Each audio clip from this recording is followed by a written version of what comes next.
Have you ever noticed that after a terrible night of tossing and turning, you do not just wake up exhausted, but you wake up with an intense, almost primal urge to eat the absolute worst foods possible? You walk past the bakery, and suddenly a glazed pastry is not just a snack. It feels like a biological necessity. And then, of course, comes the guilt. We tell ourselves we lack discipline, that our willpower is just weak, and that we are failing at basic self-control. It is an incredibly common experience, and the guilt is entirely misplaced. We have spent decades treating diet and weight management as a simple math equation of calories in and calories out, heavily relying on sheer mental toughness. But what modern science is uncovering is that when you shortchange your sleep, you are not just making yourself tired, you are fundamentally altering your biology. You are changing your hunger hormones, your stress physiology, and even the way your brain processes rewards. It is fascinating because it shifts the entire paradigm. We always think of sleep as this passive state, like turning off a computer at the end of the day. But it is actually an incredibly active metabolic process. Let us get into the mechanics of this. What exactly is happening chemically in the body when we only get those 4 or 5 hours of fragmented sleep? To understand that, we have to look at two major players in the appetite game, ghrelin and leptin. Think of them as the gas pedal and the brakes for your hunger. Ghrelin is the hormone that signals your brain it is time to eat the gas pedal. Leptin is the hormone that tells you that you are full and have enough energy that brakes. When you are sleep deprived, this delicate system essentially goes rogue. Your body pumps out significantly more ghrelin while simultaneously suppressing leptin. So you are driving a car where the gas pedal is stuck to the floor and the brake lines have been completely cut. That is a perfect way to put it. Your body becomes biologically driven to seek out food. And it is not just any food.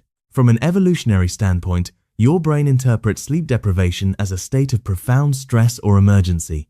In the ancient world, if you were awake all night, it usually meant you were either fleeing a predator or facing a famine. Your brain thinks you are in danger and demands fast, dense energy right now to survive. Which perfectly explains why nobody wakes up from a terrible night of sleep, craving a bowl of steamed broccoli or a kale salad. We want sugar. We want fast carbohydrates. We want the ultra-processed, highly palatable foods that give us an immediate rush. Exactly. And that brings us to the brain's reward system. Lack of sleep actually alters the activity in the regions of your brain associated with food motivation. The reward centers light up much more intensely when exposed to junk food. At the exact same time, the prefrontal cortex, the logical, decision-making part of your brain that usually tells you not to eat that third cookie, is severely weakened. Your impulse control is basically offline. It really does feel like a biological trap. You are fighting a war on two fronts. Your hormones are screaming that you are starving, and your brain's defense mechanisms against bad decisions are completely dismantled. But it goes even deeper than that, right? Because once you actually eat that sugary snack, your body does not even process it the same way it would if you were well rested. That is the cruelest part of the cycle. Poor sleep impairs your glucose regulation and your insulin sensitivity. Simply put, your body becomes far less efficient at handling carbohydrates. So, you eat that sugary snack, your blood sugar spikes violently, and then it crashes just as hard.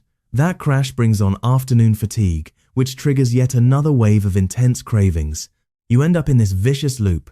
Poor sleep leads to bad food choices, which leads to metabolic instability, which causes even worse sleep the next night. It makes you look at our modern lifestyle and realize we have essentially built an environment that is perfectly designed to destroy our metabolic health. We are constantly bathed in artificial blue light, scrolling through endless feeds late into the night, consuming ultra-processed foods, and running on caffeine and stress. We are asking our ancient biology to thrive in a hyper-stimulating, sleep-deprived digital world. It feels like we are punishing ourselves for a biological mismatch. And our biology is responding the only way it knows how, by elevating stress hormones. When you do not sleep, your cortisol levels rise, and your sympathetic nervous system, your fight or flight response, kicks into overdrive. Chronic stress alone is a massive driver for fat storage and cravings. You cannot separate sleep from stress, appetite, or metabolism. They are not isolated departments, they are one highly integrated system. This interconnectedness is exactly why wearable technology is becoming so crucial. It is one thing to know you feel a bit tired, but it is another to see the invisible toll it is taking on your nervous system. I'm thinking about metrics like heart rate variability, or HRV. How does that factor into this whole equation of cravings and exhaustion? Heart rate variability is essentially a window into your nervous system's recovery state. After a night of fragmented or insufficient sleep, you will often see a noticeable drop in HRV and an elevated resting heart rate. This means your body is physiologically strained. It is struggling to recover. A lot of people walk around in this state of chronic, low-grade physiological stress without even realizing it, wondering why they cannot lose weight or control their snacking. It is like driving a car with the check engine light on, but instead of looking under the hood, you just keep pressing the gas harder and getting frustrated that the engine is sputtering. This is where the philosophy behind tools like the OXYZEN ring really changes the conversation. It is not just about logging how many hours you lay in bed. It is about health intelligence. It is about taking all these complex biological signals, sleep, stress, readiness, HRV, and translating them into a language we can actually understand and act upon before the system breaks down. Precisely. Wearables do not improve your health just by existing on your finger or your wrist. The magic is entirely in the interpretation. When you can see the direct correlation between a late-night scrolling session, a drop in your recovery score, and the intense sugar cravings you have the next afternoon, you stop blaming your willpower. You start addressing the root cause, which is a lack of biological maintenance. Biological maintenance. I love that phrasing. We need to completely rebrand sleep in our culture. It is not a luxury, and it is certainly not a sign of laziness or unproductivity. It is the ultimate metabolic medicine. During healthy sleep, your body is balancing hormones, repairing the nervous system, regulating immune function, and resetting your appetite signals. It is doing the heavy lifting, so you do not have to fight yourself the next day. And the beautiful thing is that small, consistent changes can yield massive metabolic benefits over time. You do not need a radical life overhaul. Start with consistent sleep timing, going to bed and waking up at roughly the same time. Get some natural sunlight in your eyes first thing in the morning to set your circadian rhythm. Reduce screen time before bed and manage your daily stress. These foundational behaviors naturally dial down the cravings because they give your body the safety and recovery it is desperately asking for. It really shifts the narrative from punishment to compassion.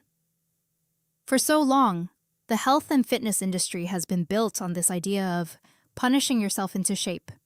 Restrict this, burn that, fight your urges, be stronger. But maybe your body is not asking for more discipline. Maybe it is just begging for recovery. The future of metabolic health is absolutely going to depend less on restriction and more on comprehension. When you understand the hidden signals your body is sending, you can work with your physiology instead of constantly fighting a losing battle against it. Restoring healthy sleep is arguably the most powerful appetite-regulating tool we have available today. It is far more effective than any diet. It is a profound thought to end on. The next time you find yourself staring down a craving that feels impossible to resist, take a step back. Ask yourself not what is wrong with your willpower, but what is happening with your rest. Are you truly hungry, or is your biology just exhausted? As we move forward into an increasingly chaotic and demanding world, perhaps the most revolutionary thing we can do for our health and our minds is to simply turn off the lights, close our eyes, and let our bodies heal.